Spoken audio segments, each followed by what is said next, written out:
Welcome back to voter తీర్పు 2024. మనతో చలసాని శ్రీనివాస్ గారు జాయిన్ అయ్యారు. అలాగే రవికుమార్ గారు, ప్రముఖ ఎన్నికల విశ్లేషకులు కూడా లైవ్లో ఉన్నారు. రవికుమార్ గారు నమస్కారం. హలో రవికుమార్ గారు. రైట్, రవికుమార్ గారు చెప్పండి. మీరు చాలా సంవత్సరాలుగా ఎన్నికల విశ్లేషణలో ఉన్నారు.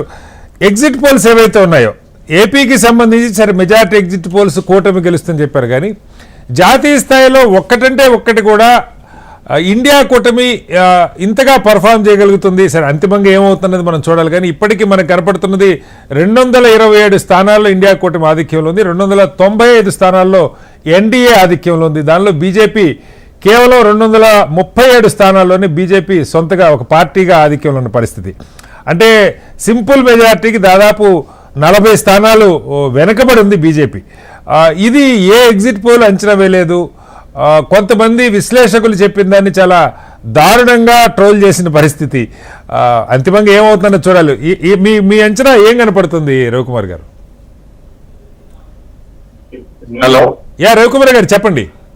మేము ముందు నుండే చెప్తున్నాం సార్, ఇండియా కూటమికి అనూహ్యమైన ఫలితాలు వస్తాయి. బీజేపీ రామ్ మందిరం తన ఏదైతే ఒక సెంటిమెంట్ ని క్రియేట్ చేయాలనుకుందో, పుల్వామా అటాక్ లాగా యూపీలో అయోధ్య రామ మందిరం అనేది పూర్తి స్థాయి సెంటిమెంట్ గా వాళ్ళకి ఉపయోగపడలేదు అనేది స్పష్టంగా మా స్టడీస్ కూడా ఆ రోజు చెప్పి, మేము కూడా ఇంటర్నల్ అసెస్మెంట్స్ రిపోర్ట్స్ కూడా 232 ఇచ్చాం బీజేపీకి ఎలోన్.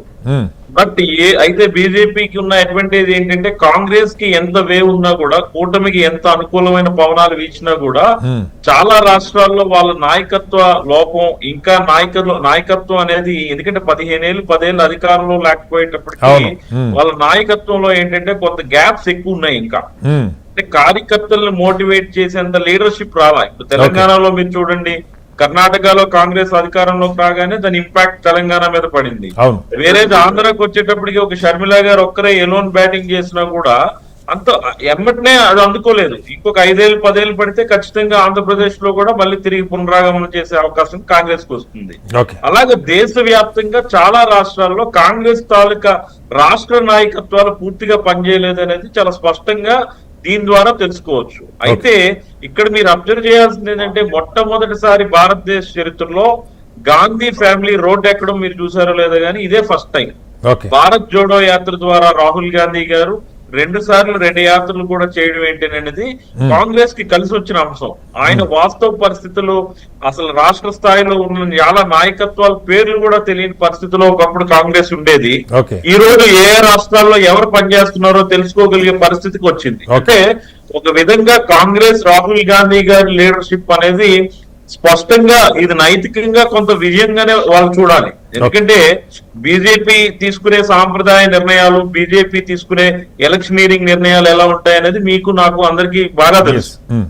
వేరే ఇక్కడ ఎగ్జిట్ పోల్స్ అనేవాడిని మనం మాట్లాడుతున్నాం. నేను ఒకటే చెప్తున్నా, మొన్న కూడా చాలా టీవీ డిబేట్స్ సందర్భంగా నేను చెప్పింది ఏంటంటే, ఇస్రోకి రాకెట్లు పంపించే సందర్భంలో మన సైంటిస్టులు కూడా చాలా సార్లు ఫెయిల్ అవుతారు. ఎగ్జిట్ పోల్ అనేవి 100% ఎగ్జాక్ట్ పోల్ అవ్వాలనేది ఏమీ లేదు. అయితే ఇక్కడ పుట్టగొడుగుల్లాగా యూట్యూబ్ ఛానళ్ళు, పుట్టగొడుగుల్లాగా సెఫాలజిస్టులు ఏంటంటే సెల్ఫ్ మేడ్ డిక్లరేషన్ తో ఏంటంటే చాలా మంది మేము సర్వేలు చేసామని. అంటే నేను కాదు రవికుమార్ గారు, రవికుమార్ గారు నాకు వచ్చిన పుట్టగొడుగులాగా పుట్టుకొచ్చిన యూట్యూబ్ ఛానల్ వాటి గురించి మాట్లాడలేదు, కానీ జాతీయ స్థాయిలో బాగా ప్రాముఖ్యత ఉన్నటువంటి నేషనల్ ఛానల్స్ కూడా దాదాపు 1 సంవత్సరం పాటు ఎక్సైజ్ చేసిన మూడ్ ఆఫ్ ది నేషన్ పేరుతో అట్లా రకరకాలుగా మిజరబుల్ ఫెయిల్యూర్ అయితే కనపడుతుంది.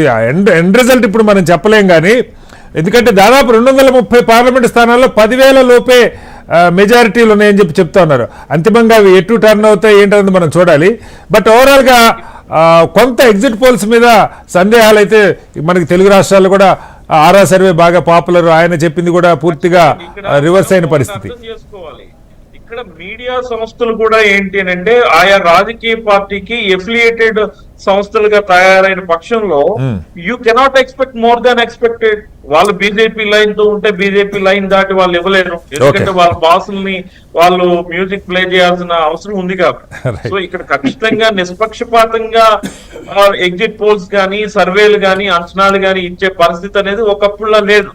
ఇప్పుడు ఎవరో మీలాంటి సీనియర్ మోస్ట్ జర్నలిస్టులు లేకపోతే హేతుబద్ధంగా నడపాలనుకునే సంస్థలు కాస్త నిష్పక్షపాతంగా ఉంటాయేమో గానీ అందరూ అలా ఉండాలని లేదు కదా. Right, రవికుమార్ గారు. పోల్స్ లో కూడా నేను అందుకే అంటున్నా. రవి గారు మళ్ళీ వస్తారు మీ దగ్గరికి. సరే లక్ష్మణ్ గారు మనకి